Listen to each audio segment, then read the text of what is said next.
Здравейте, аз съм Тони Джонс. Вие сте отново на канала на приключенията.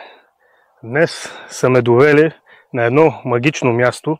Няма да съм сам. Ще съм с господин Петър Овчаров, който подготвя багажа в момента. Днес ще е моя водач. Може да се обърнеш към камерата. Намираме се на Шейтан Кюпрю, или по-известно като Шейтан дере, или Дяволския каньон, а Кюпрю идва от Дяволски мост. Зад мен се намира язовир Студен кладенец, а ние сме се отправили нагоре към тези скали, към крепостта Ефраим, която ще бъде доста интересна. Не забравяйте да се абонирате, палец нагоре към банката и subscribe бутона, знаете. Както и благодаря на всички членове на канала, изключително много помагате. А сега е време да започваме с интересното приключение за днес. И предполагам, ще бъде много красиво. Само като започнем с пейзажа, който ни обгръща, все едно се намираме някъде другаде, а не в България. Ще е интересно, останете. Започваме.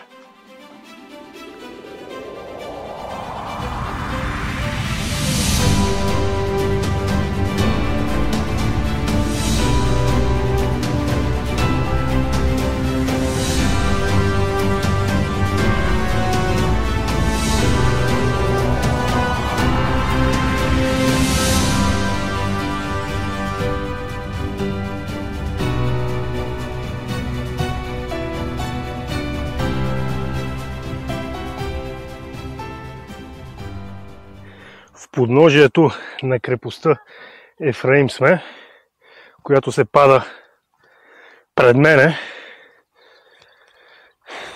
Набрахме денивелация и продължаваме леко по леко към нея. Да видим горе какво ни е подготвил. Отново в подножието над мен се вижда една от естествените кули на крепостта Ефраим. Виждате и старата чешма, която е съвременна, бетон, реден ломен камък, но не тече. Както и същевременно над мен, не знам доколко ще се види, личат зидовете, които свързват естествените каменни колони на крепостта. Тях ще погледнем отгоре.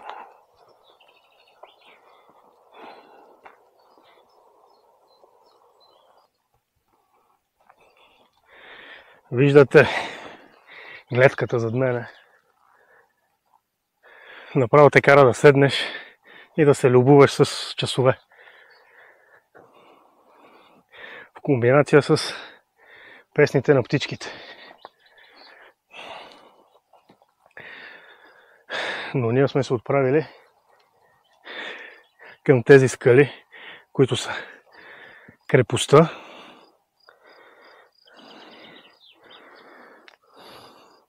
Намерихме някакви вътрешности от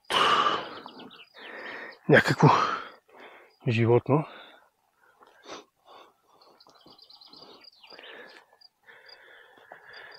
И реално предполагам, че от тук трябва да намерим официалния вход.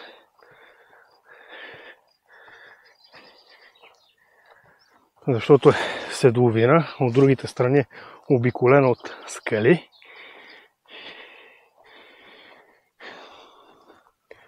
И това реално би било най-лесният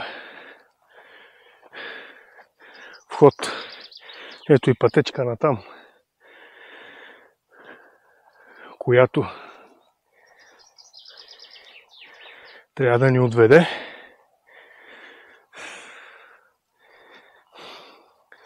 Но да изчакам господин Овчаров, защото реално той е водача. Той ме доведе на това магично място. Но просто е на години И трябва с по-бавно темпо. Аз сега избързах, за да мога да ви покажа гледките, да се полюбувам.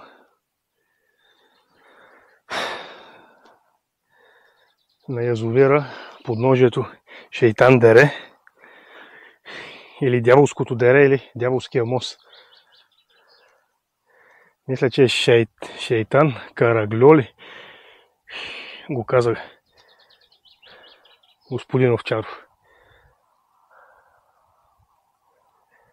Красота. Останете до края, няма да съжалявате. Ето ни вече и на парадния вход на крепостта. От тук е до там, която предпазва всъщност, която пази крепостта. Така, тя е външна и за крепостта, и за стадела. Те си личи и по камъните, къде са се срутили ломените. Ето и тук си личи огромен зид с речни камъни и ломени, с хоросан или древен бетон. Как е останала и е устискала на времето. Както и не може без набезите на иманярите.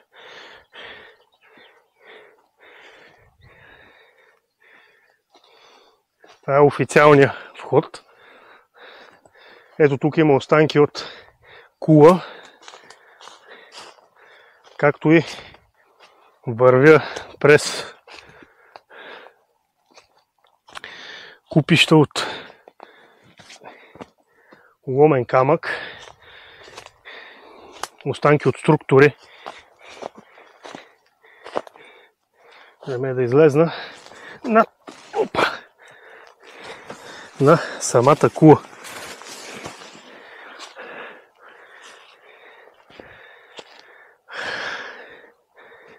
Ясно си личи зидът, на който сме стъпили. Под мене е била от вътрешна страна, където са наблюдавали, което показва, че се откривало гледка на 180 градуса. Натам към полето, както и насам към язовира. Предполагаме, че тогава тези дървета са били разчистени, за да може да се открива гледка и на там. И единственият вход е бил към тази седловина, която е доста тясна, и за да се изкачиш по нея, или трябва да се спуснеш от онзи хълм там, или от двете страни, което ще ти вземе силите, и през това време ти ще бъде забелязан и крепостта ще бъде подготвена за нападение и за защита.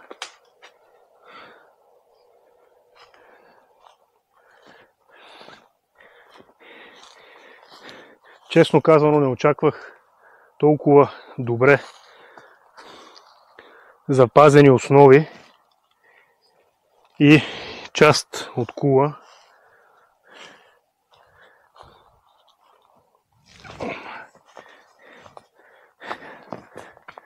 Господин Овчаров да разкаже за самата крепост и къде се намираме.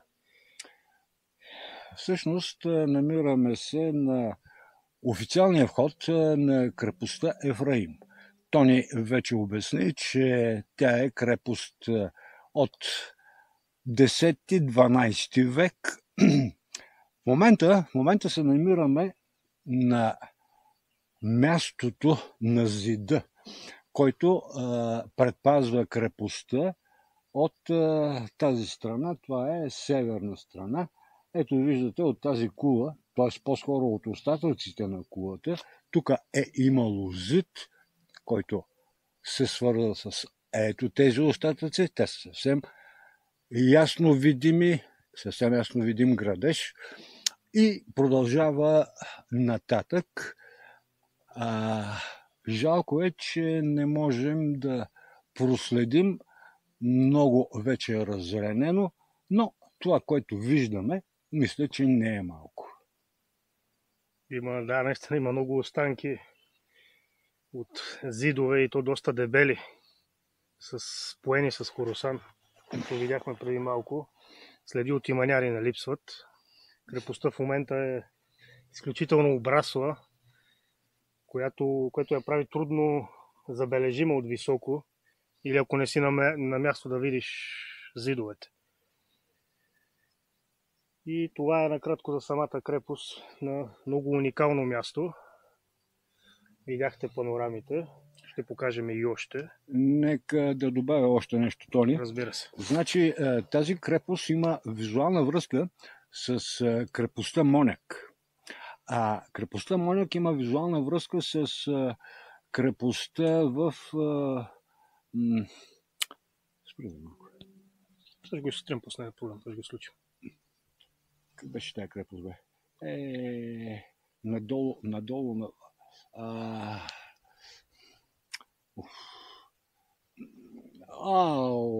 Не се притеснявай.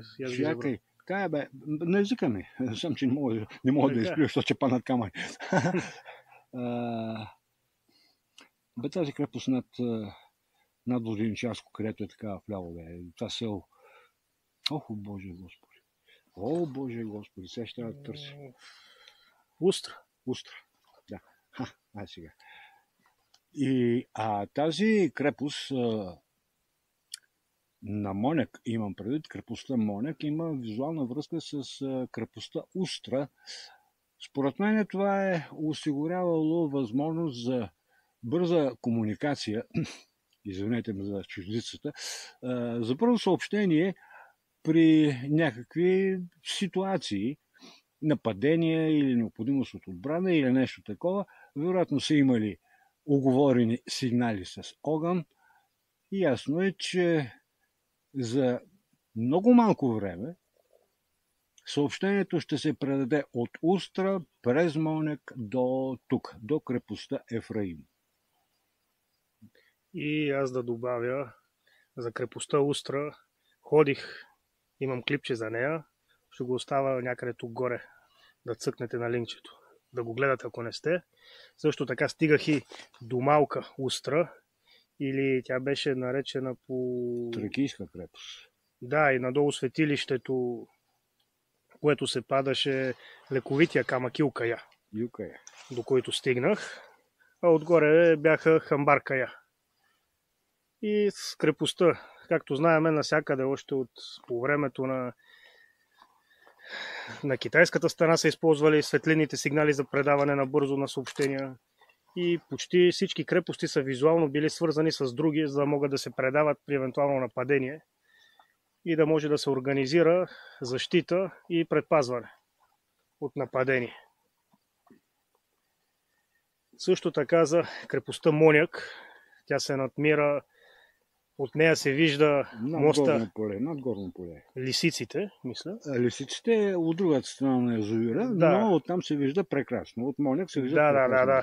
Това е най-дългия мост. Mm-hmm. И над моста отгоре се намира светилището Читкая, което е интересно също с доста ниши. Изключително интересно. Не съм стигал до него. Стигах преди време, но не съм снимал. Има време да направим едно видео и за там. Ще отидем. А ние е време да разгледаме наоколо и с вас ще се видиме след малко. Натъкваме се на нещо доста интересно. Вижда се това свлачище надолу, което върви под самата скала. Но по-интересното е, че в края му се вижда светлина, което предполагам трябва да се отдолу се стига, трябва да може да се влезне. От тук, ако се спусна, не знам къде ще отида после връщането ще е много трудно за сличане. И в момента търсиме най-важното нещо за една крепост.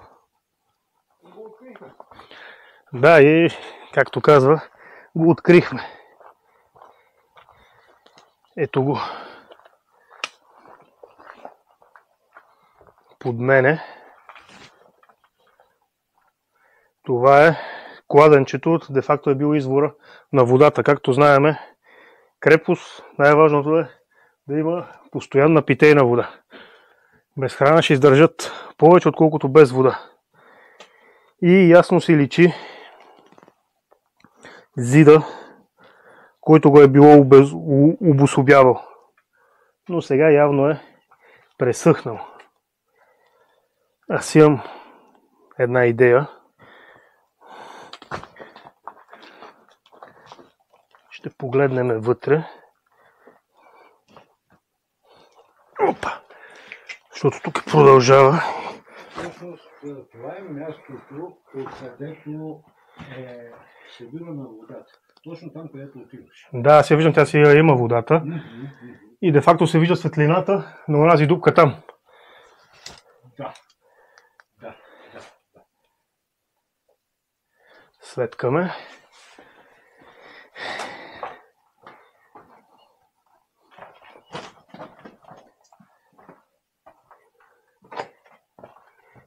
Ето я.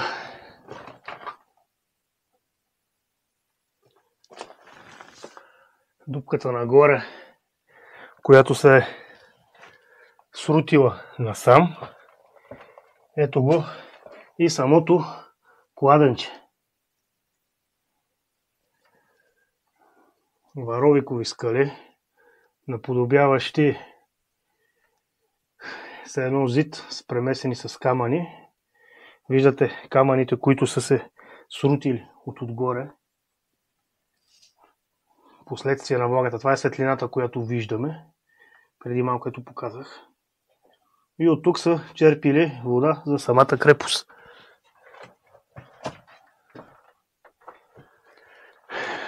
Това се предполага, че във времето е било пълно, защото забелязваме в последно време как водните запаси намаляват. И то сравнително бързо. Тук по-ясно си личи зида, квадратна шахта, която е имала един вид като утайник, на който съм стъпил зида. Ако бих могъл да се включа... Може, разбира се. Миналата година по това време, ето това пространство, което се вижда, беше пълно с вода. Водата се стичаше от там, където Тони показа вече, а това всъщност не е извор, а е нещо като каптаж, където се е събирала всъщност вода. Де-факто е било резервуар. Да. Но в момента си личи... Това е точната дума, резервуар. Който във времето е бил доста затлачен. Личат се и тук срутванията. Водата е може би на метър и нещо под това ниво тук. А във времето водата явно е била доста по-голяма и е имало доста повече вода. Защото и тук ясно си личат утайката отдолу, която е влажна. Нещо интересно да добавя.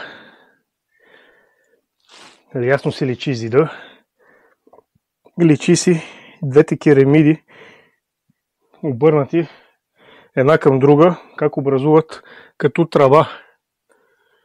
Един вид древна канализация, която е прехвърляла водата от там тук. Там е било пълно. Един вид, това е бил първия утаячен съд и втория, който е бил изграден тук, от което са се снабдявали с вода. Но това беше интересното да покажа, защото от другата страна, където бях, реално не се виждаше. Там отсреща сигурно е затрупано, не се вижда. И това е накратко за най-ценното на една крепост.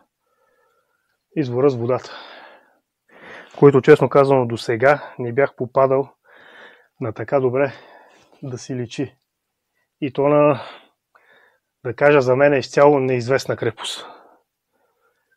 Като цяло доста добре запазена, без да е стъпвал археологически крак, като не говориме за нашите археолози и манярите.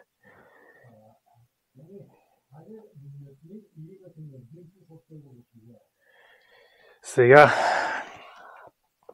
господин Овчаров ми напомня да спомена и Димчо. Димчо как? Димчо Аладжов, лека му пръст, който не е сред живите, който е бил човека, който е проучвал тази крепост. Да не го оставиме без да го почетем за труда му. Опа. Излезнах и е време за обяд. Една релаксираща почивка на това магично и диво място. Преди това, Тони Джонс, покажи на нашите зрители ето това. Стената ли? Да, това е стената, вътрешната стена на цитадела. Така, това е вътрешната стена на цитаделата, както казва господин Овчаров. Аз имам едно наблюдение да погледна, да видя дали съм прав. Предполагам, че това е стената, която се виждаше отдолу от чешмата. Която я виждахме отдолу, следователно чешмата трябва да е някъде долу под нас. Ще направим кратка почивка тук, след което ще доразгледаме крепостта. Малко и почивка, не може само обиколки. Трябва да има малко и питник на съвременно. Ето ме и на една от панорамите. Даже намерихме и керамика.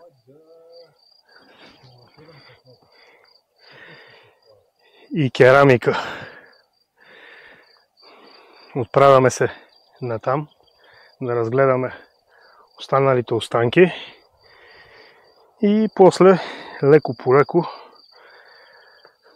ще спускаме към колата. Виждате панорамата, която се очертава. Невероятна гледка.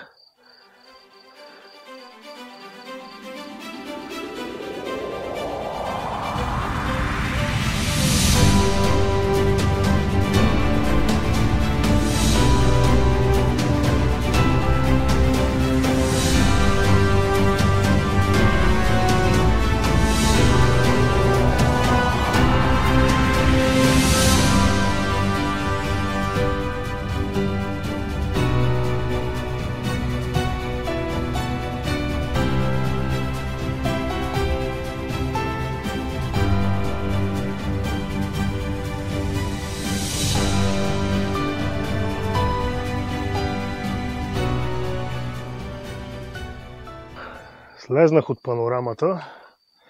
Това е стената на цитаделата и входа зад мене се е падал. Тук има интересен отвор, явно или е било като наблюдателен прозорец и затрупан в последствие, или някаква друга функция е имал. Защото от друга страна е затрупан. Както и самата стена е стигала до скалата.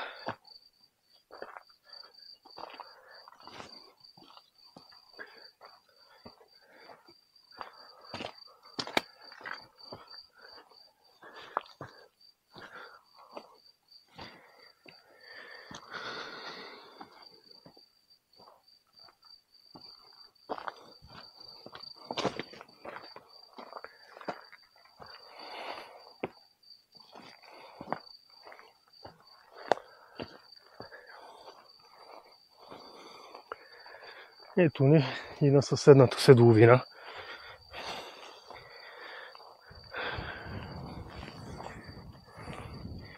Виждате гледката от тук, както и каменната структура в нещо като кръг подредени. Дали е било някакъв вид заслон или някаква наблюдателна кула, но определено има структури от двете страни.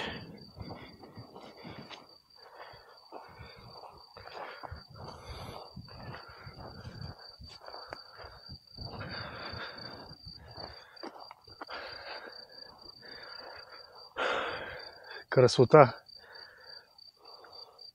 А там отсреща бяхме на онази красива бяла гробница или светилище. Се пада точно там отсреща, където са белите скали. Линкче тук горе да си припомните.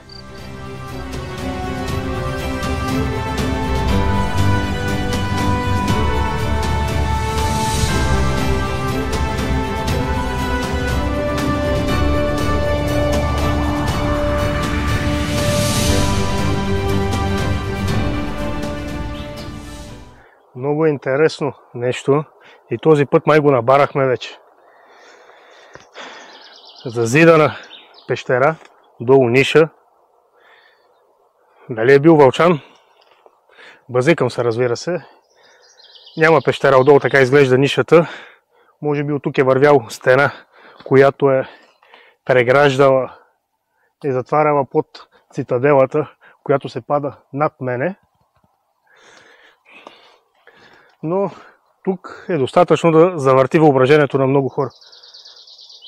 Определено е част от зид, личи си хоруса на камъните и отдолу входа като душник.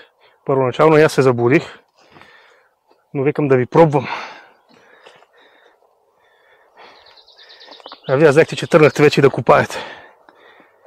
Греда. Следващия път. Не знам дали намерих на Вълчан съкровището, но на Али Баба за гаранция намерих пещерата. Сега остана да намеря 40 катъра да натовариме съкровището и да потегляме. Разбира се, базикаме се. Малко фантазия определено прилича на вход, дори и отблизко.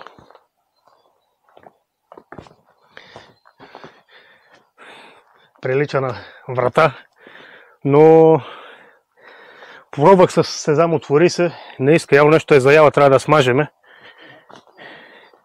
Както едни колеги в една група казват, взривявай. Трябва да се смаже малко и ще се отвори. А пред мене една от стената